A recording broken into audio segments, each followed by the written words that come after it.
Everyone inside the wedding hall was celebrating the billionaire's happiest day. But outside the doors, a black woman stood alone, crying as if her heart had been destroyed. When the billionaire saw her, he walked away from his bride and asked, "Ma'am, why are you crying at my wedding?" She looked into his eyes and whispered, "Because today, you are marrying the woman who was never supposed to be your wife." The billionaire froze. Then she handed him an old envelope. And what he discovered inside changed not only his wedding, but his entire life. Daniel Carter was one of the richest men in the country. At 48, he owned hotels, technology companies, and luxury estates. Yet on his wedding day, none of that mattered. He stood beneath thousands of white flowers, preparing to marry Emily, the woman he believed had brought happiness back into his life. Hundreds of guests smiled, cameras flashed, and music filled the enormous ballroom. Just minutes before the ceremony began, Daniel noticed something strange through the ballroom entrance. A black woman stood alone outside beneath the cold evening sky. She wore a simple blue dress and held an old brown envelope against her chest. Tears ran down her cheeks. She looked completely broken, yet she refused to leave. Daniel couldn't understand why someone would come to his wedding only to cry. Daniel quietly left the wedding hall and approached her. "Are you all right?" he asked gently. The woman looked up, startled. She immediately wiped her tears. "I'm sorry," she whispered. "I shouldn't be here." Daniel noticed her trembling hands. "You came all this way. There must be a reason." She stared at him for several seconds before saying, "There is, but you're not going to like it." Daniel's expression changed. "Who are you?" The woman took a shaky breath.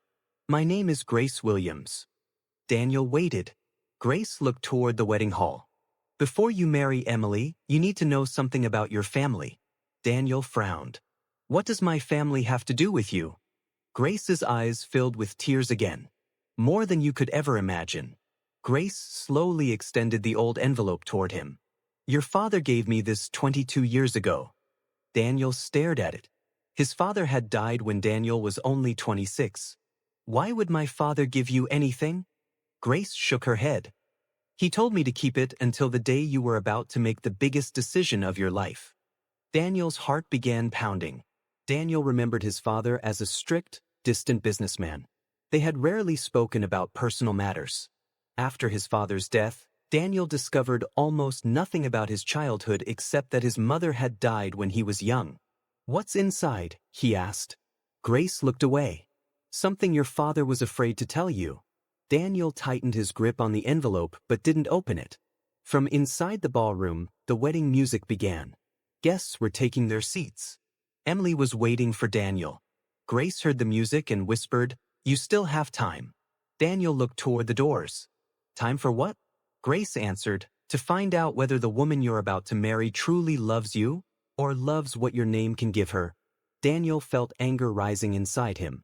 "You're accusing my fiancé of something serious without evidence." Grace nodded. "I know how it sounds." She pointed toward the envelope. "That's why I didn't come here with rumors. I came with proof." Daniel stared at the sealed envelope. For the first time that day, the excitement of his wedding began disappearing. Daniel finally opened the envelope.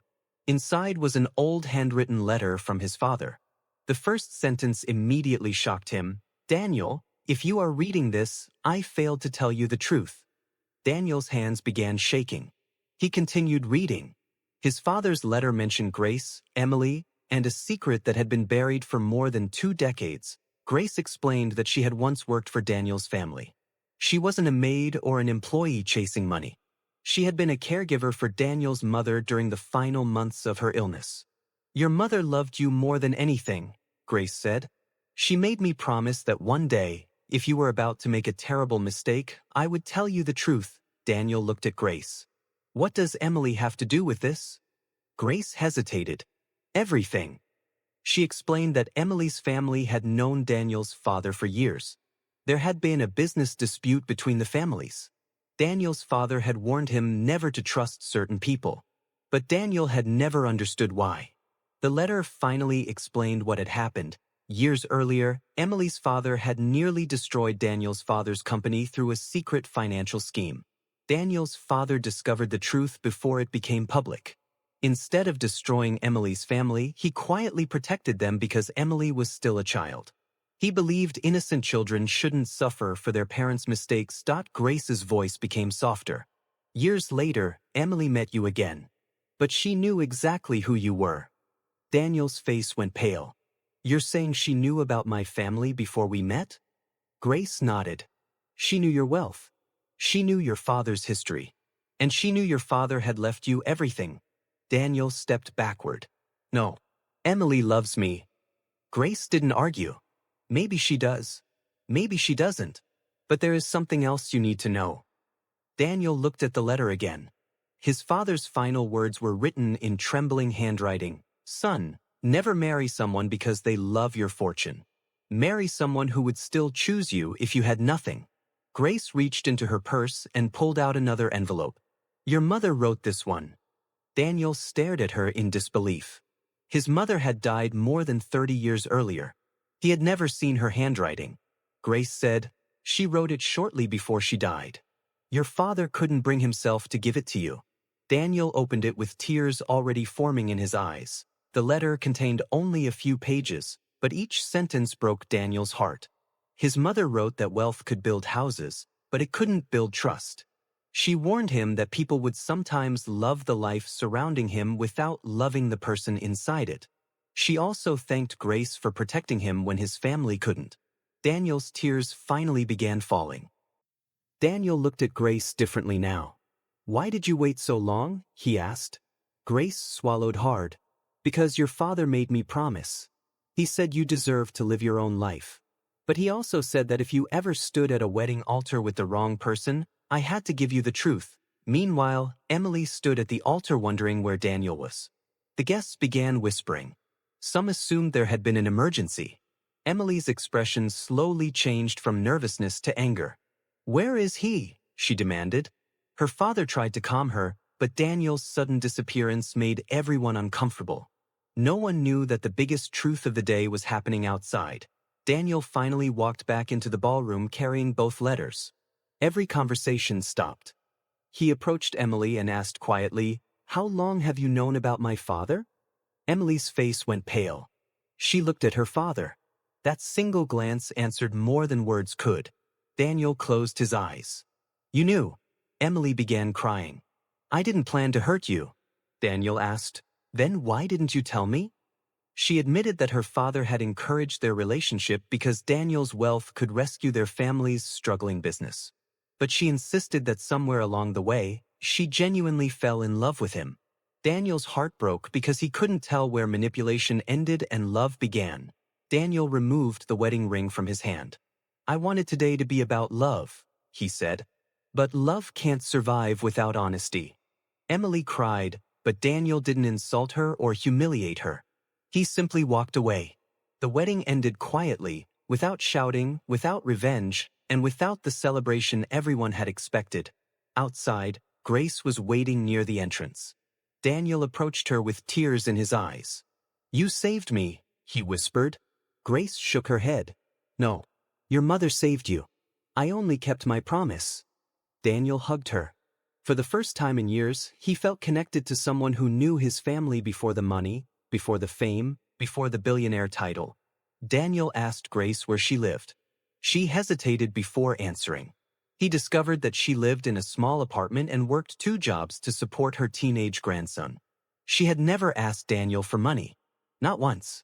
Daniel realized something powerful. The person who had protected his future had never wanted anything from his fortune. Daniel offered Grace financial help, but she initially refused. I didn't come because I wanted your money, she said. Daniel smiled through his tears. I know. Instead of giving her a simple check, he offered her a position leading a new foundation dedicated to helping families who couldn't afford medical care. Grace accepted only after making him promise that the foundation would never become another rich person's publicity project. Months later, Daniel created the Carter Family Foundation in honor of his mother. Grace became its director.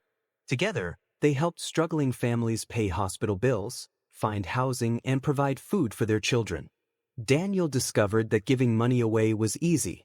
Giving people dignity, opportunity, and hope was much harder and much more meaningful. Daniel's business continued growing, but his definition of success changed. He stopped attending endless parties and began spending time with ordinary people. He visited hospitals anonymously. He helped struggling workers. He listened to stories that never appeared in newspapers. Grace often reminded him, "Money can change someone's circumstances, Daniel. Kindness can change someone's life." 3 years after the wedding that never happened, Daniel stood at another altar. This time, there were no reporters, no business partners, and no extravagant decorations. He was marrying a woman who had known him for years as Daniel, not as a billionaire. Grace sat in the front row, smiling proudly. Daniel looked at her and whispered, "My mother was right."